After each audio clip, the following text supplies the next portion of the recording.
একটু করে রেখে দিলাম।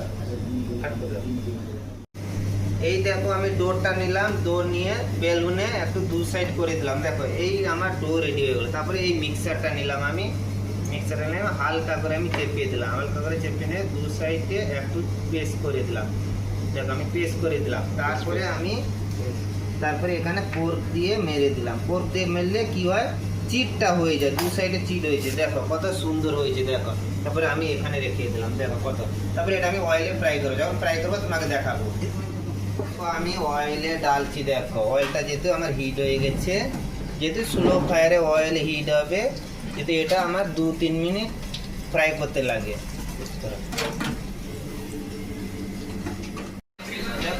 দেখো আমার রেডি হয়েছে, সাত করে রেডি হয়েছে অয়েলে ফ্রাইটা। দেখো অয়েল একটু স্ট্যান্ড করে দিলাম। ওকে, অয়েলটা যেহেতু ফিল্টার হয়ে গেলো, তারপরে আমি এটাকে প্লেটে ঢেলে দিলাম।